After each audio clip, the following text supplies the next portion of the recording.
Joining us right now, a guy who has been covering the Commanders for years and years. But I'm wondering if this was one of the most emotional yo-yo games for you, John, particularly the last 5 minutes of the game. I mean, you talk about up and down emotionally. What was that like for you?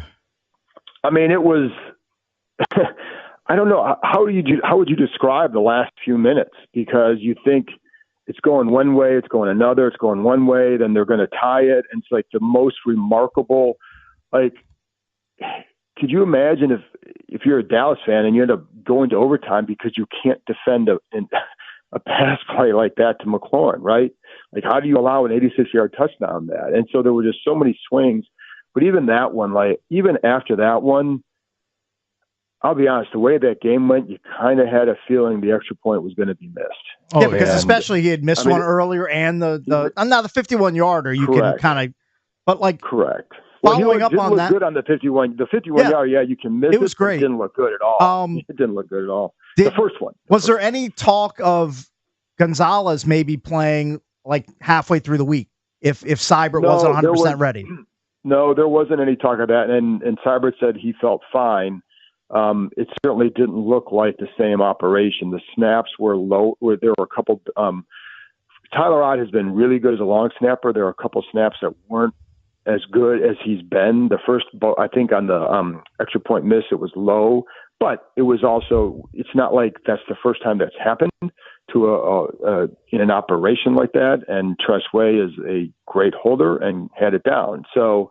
Does it mess up the timing? I don't know. He pushed it left. Like, he still got to the ball, right? So, but there wasn't any talk of that. But you have to wonder, like, was he fine? Because he certainly kicked a lot better before the injury than when he came back yesterday. I think it's similar to what you saw with Jaden, right? When you're injured, you don't get the reps. You don't get the reps. Yeah, you don't get the reps, but he had the reps this week.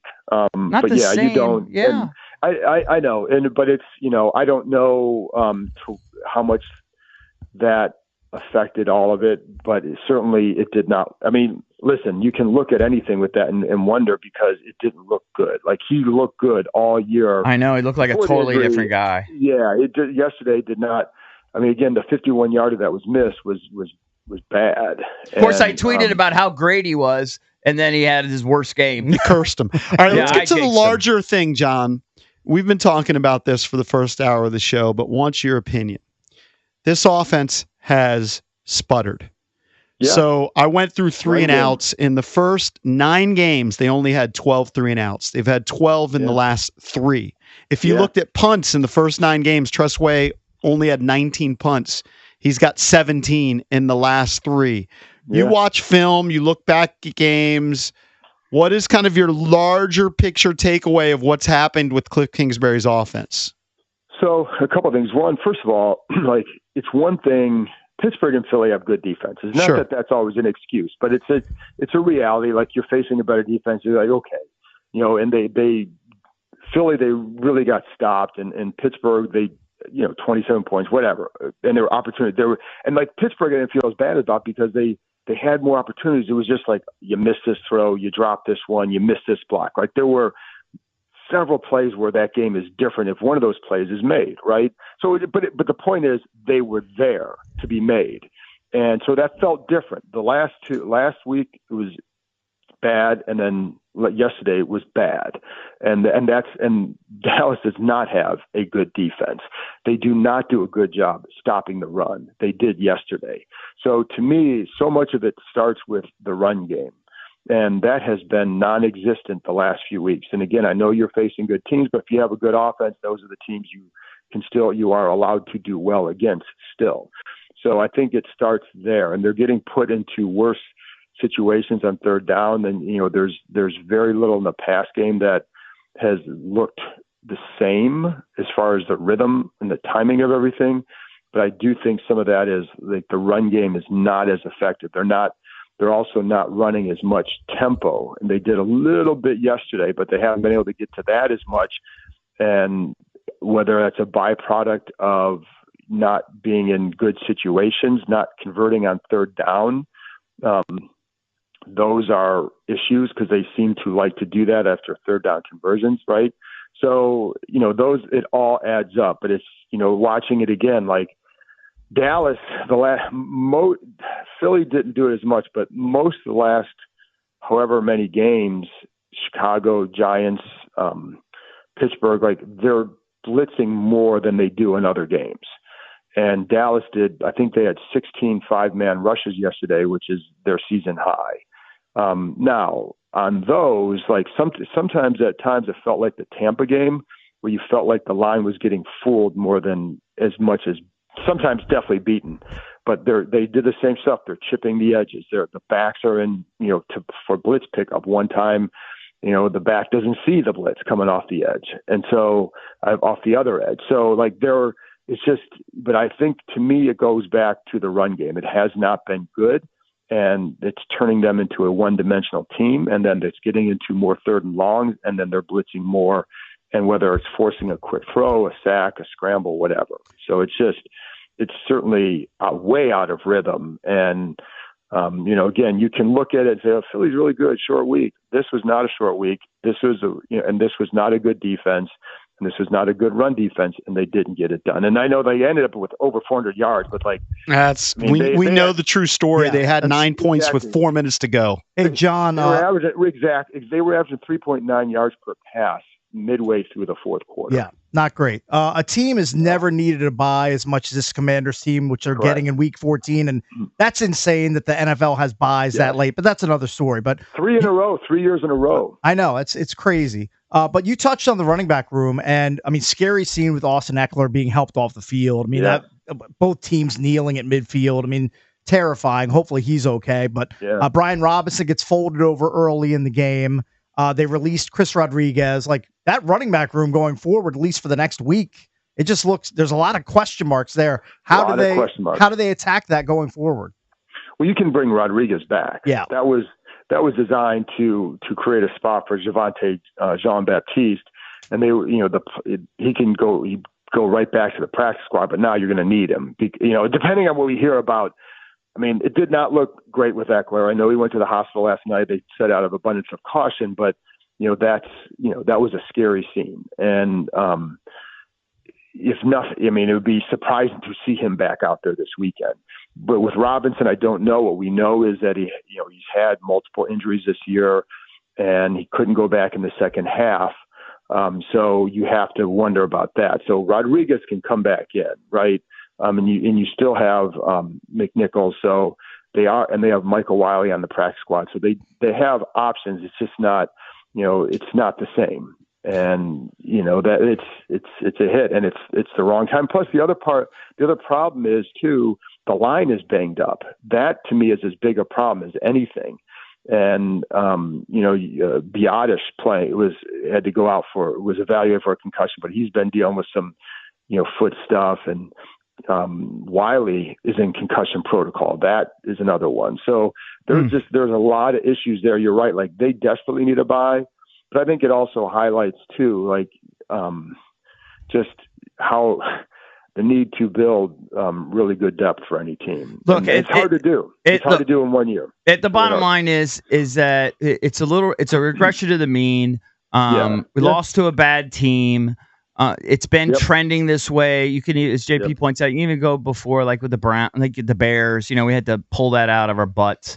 So it is what it is. But I do wonder. And Cliff seems, he doesn't seem to love like talking to me. He gives you the bare minimum, right? When you guys ask Cliff, I think he's been asked a few times about the criticism of like Line and Terry up at the same spot all the time. Like, I'm sure he has a rationale. Like, he's not a dummy. But what is the rationale for that sort of thing? Because other teams seem to target their stars. I'm sure we want to target our guy 10 times. They talk about it every week, but it doesn't happen. We seem too predictable. I know what they were doing yesterday, John. They were like forcing the run because Dallas is so bad against the run. Well, I mean, it became obvious that about 2 or 3 possessions in, that wasn't going to work. So I don't know. Like, what are some of his? Can people press him? I just press him a little bit. On the Terry stuff, the one thing I know, first of all, like last year, he was a lot more balanced with where he lined up. Mm-hmm. He had a worse year. Mm-hmm. So it's not just about that. And I know, like last but just week, move him around. He also had a worse quarterback. He did, but like the point is they weren't getting the ball to him, and it was not about as much where he lined up. Like even this year before last week, like the targets have pretty well been there. And a lot of when talking to him, he said that like he has more routes that he can run from that side now than he has in the past, which is why wasn't as big an issue, right? But having said that, like if they're doing things, can you motion him from right to left to then put in? You can run the same stuff, but can you motion him that way and do that? And it is a ton of times on that side. And John, he's only been targeted in double digits once this season. That was against Arizona, where he was targeted 10 times. I just think it's too predictable, John. I just think it's too predictable. Let me say this, like the offense had been doing well up until lately. So it hasn't really been an issue until lately. Yeah, because teams catch up. They catch up. That's fine. That's what I'm saying. But like to point to early in the year, the offense was scoring 30 points a game. So his targets were not as big an issue. Now it is. And so you're right. Like you can now, he shouldn't, like yesterday, I go to him early in the game just because, and that's because like you should, the importance of him to this offense is pretty big. So yeah, there are definitely things you can do differently. I'm not saying not to do anything differently. I'm just saying like for most of the year, the offense is doing pretty well. So but maybe for the last 4 or 5 targets weren't. It's been the last couple, right? I mean, like the Giants game, he had 2 catches for 19 yards. That's it. They moved the ball very well. It wasn't an issue for 2 for 19 because other stuff was going well.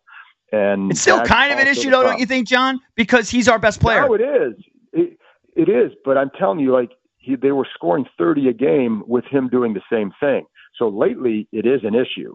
And so I don't think I can go back and say, well, in these games he didn't get enough. They were scoring 30 a game. Now, like I say, the last 2, it's been more the bigger issue. Look, I don't think that's the reason why they lost. I think they're just forcing things. But I do think we're too predictable. I think the run game is that's fine. The run that could well be, and that's something that like the whole Kingsbury stuff. One game, it was a Philly game. Well, now it's 2 games in a row where the offense has looked bad to me, right? And so now you have to start to question a lot, and that is absolutely something you have to question. And I'm not trying to say don't do anything different at all. I'm just saying it's really the last couple games where it has been an issue, where not only is he not getting the targets, but they're not moving the ball. So like now it's it's just like, if you're a basketball player and you're not getting your points, whatever, like if you're winning, it's okay, right? Because you're winning. And that's the goal. But now you're not. And so now you have to look at ways to invigorate an offense that has stalled. And one way, again, to get him more touches is to move him around, maybe a little bit more motion and do things. Because you do see, CeeDee Lamb is moving all over the place, and they're putting him in the backfield. I'm not sure that you put Terry in the backfield to run like that. The point is, are there different things you can do with him? But I will say this, more so than his targets, it is the run game that is the issue. They cannot run the ball. And so, like, if you do that, now how do other things look? But that to me is the biggest. But that's issue. part of the targets, John. Because when you're just forcing the run, then you're not targeting your guy. Well, it's not about forcing the run. It's about they can't run it. You can't be one dimensional. Like they can't. Well, run I think the they're ball. forcing it. Yeah, they can't run it. So move away. Pass to your stud. Like utilize Jaden more. I don't know. Yeah, I'm not sure that's fine. John, the frustration is boiling over. I know, but if you can't run the ball, like that's fine. Get it to Terry. They still can't run the ball. Like you have to be able to run the ball, and if they don't, they are not going to turn this around. John, always a pleasure talking to you. Thanks, pal. Guys.